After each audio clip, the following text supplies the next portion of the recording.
Okay, we're back at the park for round two. We're here now to go for high tone still, but 30 and above on the Nokta Legend VDI. So last time, if you remember, we were here doing 40 and above, and we found some really cool stuff, and I want to see what shows up in that range of 30 to 40 especially. So that'll be really kind of interesting. That's not usually a range of items that most of us would dig, but you know, gold rings could be anywhere, and so that's kind of what we hope for, right? It's a really windy day here in Oklahoma, but I've got the dead cat on the mic, so hopefully it's cutting down on that wind noise a lot, and you guys can hear me. I've got one also on the detector, and so that way hopefully you can hear the detector as well. Let's get out here and let's see what we can find, and this ought to be really cool.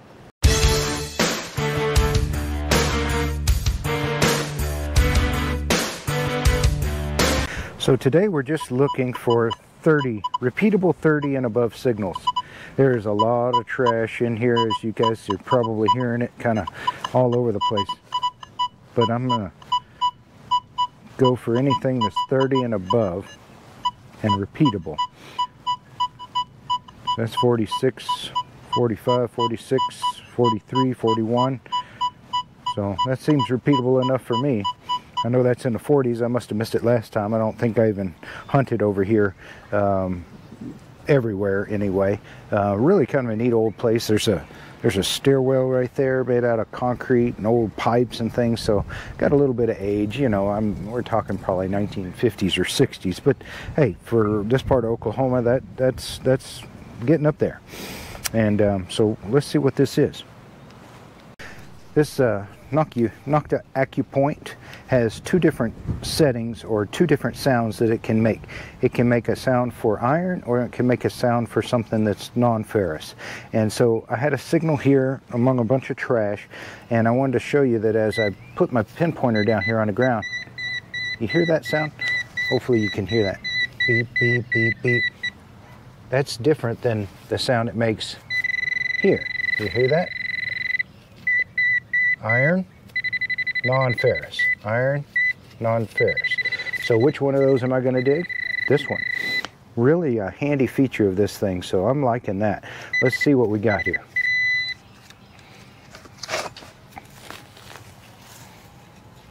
Oh, there we go. Already saw it. Where'd you go? There you are. Okay, cool. There we go. We got us a nice little memorial penny. Not very old, but not too terribly corroded either. Pretty cool, huh, guys? And by the way, I wanted to show you that ferrous target that's making the Nokta Accupoint make that sound was just a nail. I mentioned I'm just going to dig a repeatable target, so I wanted to show you this, and this is one that I'm not going to dig. From this direction, I've got a really nice 33, 32, but when I go this side, it goes away. It gets real choppy, 20s, teens. So to me, that's not repeatable. I want it repeatable in multiple directions and somewhere around a similar VDI. I've got a signal here, 36 this direction, 37, 39, 38, 34, 37. So who knows what this is? Let's go down there and see.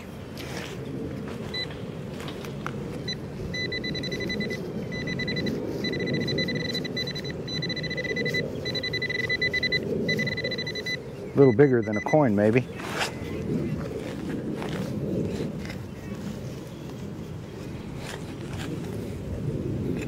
Oh, is this it?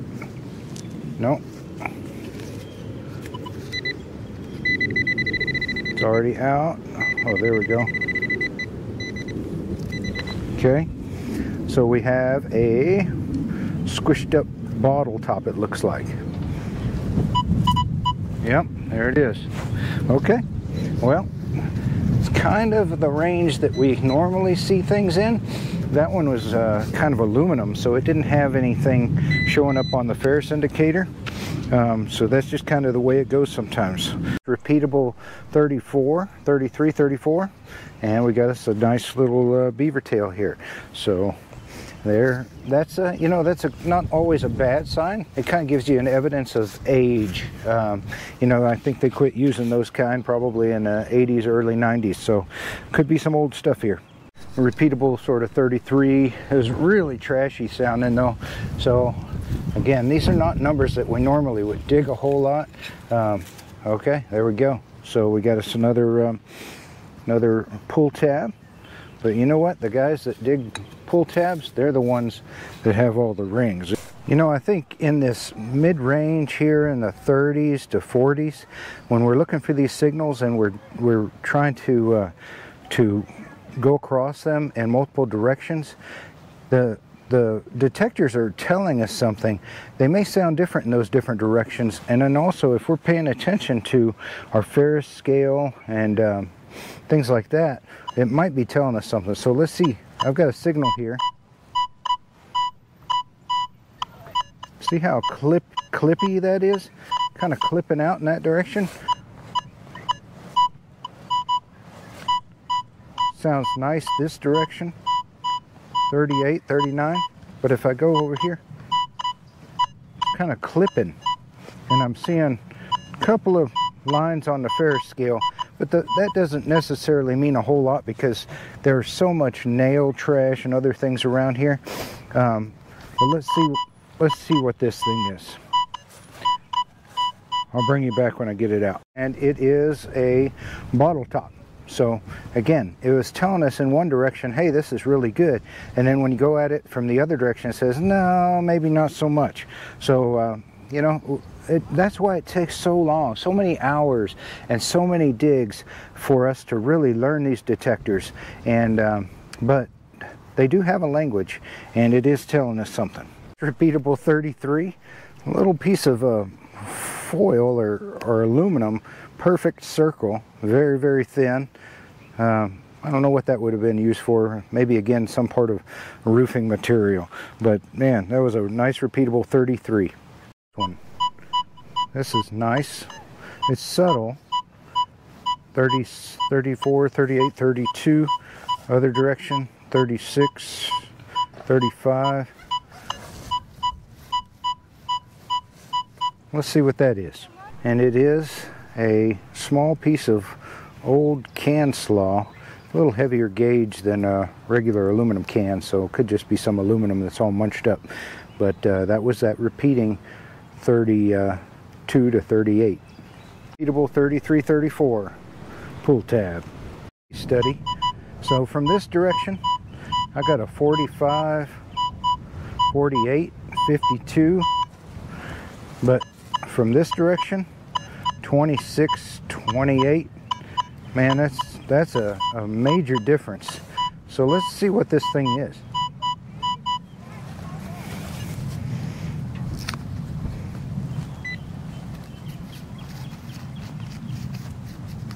It's deep.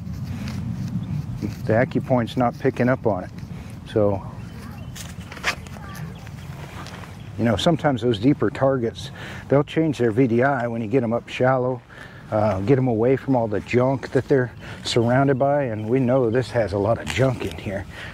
So let's see if we can't get down in here and dig something out. All right. Let's see, do we get it? Things going a little crazy on us.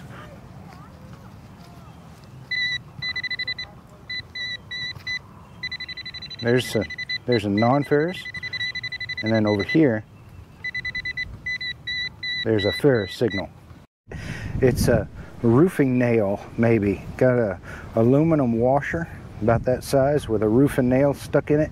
So, you know, it made sense, right? That it's reading it one way saying, wow, that's a 50, 48, you know, some big, nice, non-ferrous round target.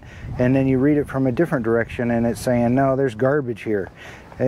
Crazy how it is able to tell you those things once we learn to speak its language. Nice repeatable 36 here, 37. Let's see what we got. It's an old bottle top kind of rusty. And remember what I was saying about this Accupoint having a different sound for iron than for something non-ferrous? It's funny, it goes off kind of both the ways on this. So that's saying it's good.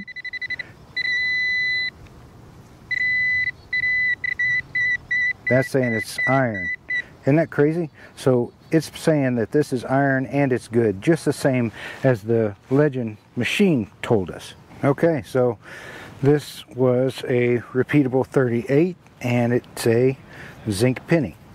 Interesting one. I had a repeatable 31, 32, pulled up a pull tab, went back over the hole, had a repeatable 38, and down in there was a zinc penny. So again, once you clean up the trash in an area, you'll be able to get down and find better things. Not that a zinc penny is amazing, but it could have been Indian head penny, a wheat penny, or silver. You just never know. So I wanted to show you this signal. I've got a 33, 36, 38, but it's got a little bit of iron showing up on it. And you hear that, hopefully past the wind, you can hear that clippy sound as I go over this thing. 34, 34, 33, 38, 37, 36. Just a little bit of iron. Again, this is a real trashy area, so there might be a nail or something in the hole, but let's just see what this is. My guess is that it's trying to tell me that this is a bottle cap. Let's see. I'll bring you back when I dig it up. Here we are with an Accupoint. Hear that? Iron? Not iron. Iron? Not iron. So again, what have we dug up that had not iron and not iron as a signal for bottle top? So that'd be my guess here. Let's see what we get.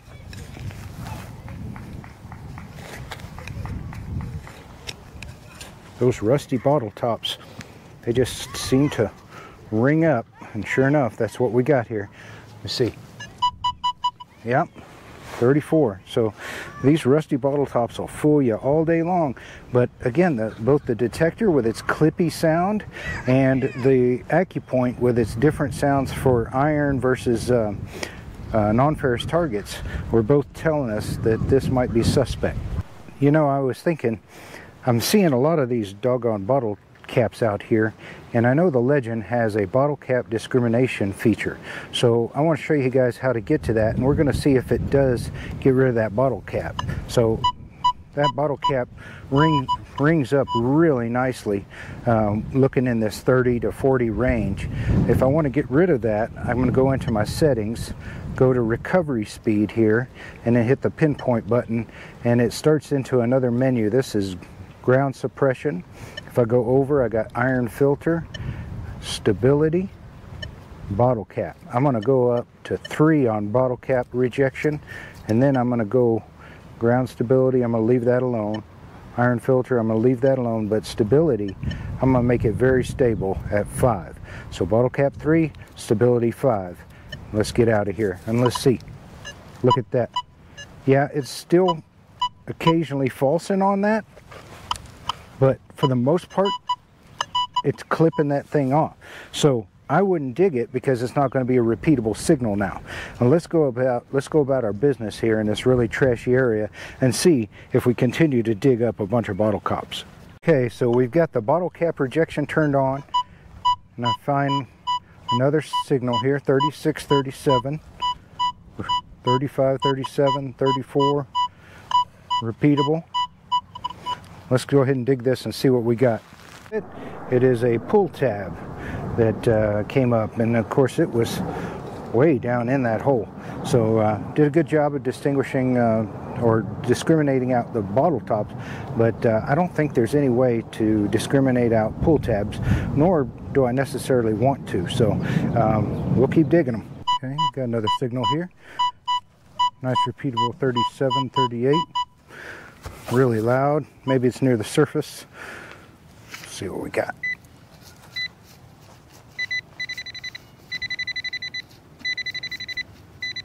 Yep, near the surface. See if we can't just pop it out.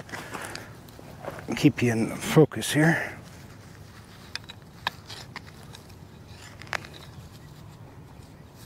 Is that it?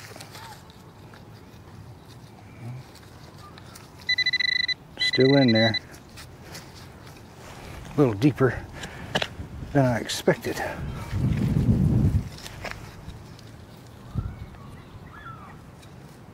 I slung it out somewhere, didn't I?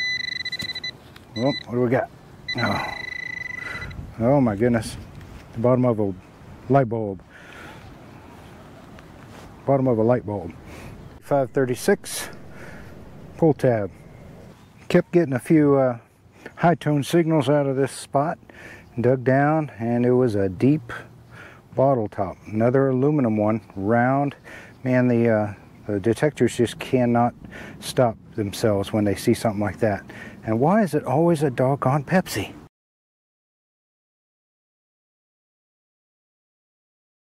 Okay, so it's time for the wrap up for the 30 target ID and above finds. So I'm going to show you what we found that only rang up between 30 and 40 on our Nokta Legend VDI or target ID, TID, whatever you want to call it. Then we'll make a decision whether or not we want to avoid or dig things in that area. I had my suspicions, and maybe you do too, and so hopefully this will be helpful for all of us to kind of learn, what do you normally find at your park? And by the way, I took the same amount of time, about 2 hours, during the last video, which was on 40 plus, and this video, which is on 30 plus. So let's see what we found. Okay, so here's our finds from 30 to 40 on the Nokta Legend at our local park. Obviously a ton of these ring pools, a handful of little square tabs, a little bit of can slaw, but not a ton of can slaw. Some kind of a aluminum disc here, a real thin aluminum disc. One tacoed aluminum bottle top. One piece of folded up really thin aluminum can piece of some kind, and then one rotten zinkin, one Lincoln penny that's starting to corrode. So pretty interesting. Okay, so that's what we found. Obviously most of it I'd call trash, but you be the judge. You tell me, would you still dig everything between 30 and 40 on the first few times out, or would you leave that until later? Now, I need to be cautious here and remind you that rings can show up, gold rings and things like that can show up anywhere from as low as 10, 11, all the way up to the 40s, 50s, whatever. So there could have been rings that show up in that 30 to 40 range. And if we avoid all of these ring pools and bottle tops and things like that in that range, then we may miss out on some good targets like those rings. But as for me in my house, I'm going to say that I'm not going to go out of my way, at least on the first few times someplace, to dig all those 30 signals, because what we found here is not super exciting, really, I tell you. You tell me, would you do it? Hopefully you guys learned something. I know I did, and I hope you enjoyed this. Stay tuned. Hit that subscribe button for me. That really helps me to reach a greater audience and help more people. But stay tuned, because there's also going to be more videos to help you learn the Nokta Legend and help with settings and things like that. We still have yet to go down from 20 to 30 and see what we find. Again, we're going to spend a couple of hours at our local park, the same park that we did the 40s and the 30s on, and we're going to do the 20s next, and it'll be really interesting to see what kind of finds we can add to our comparison list for the 20s. Thank you guys for your time. I appreciate you, and y'all have a wonderful day. God bless.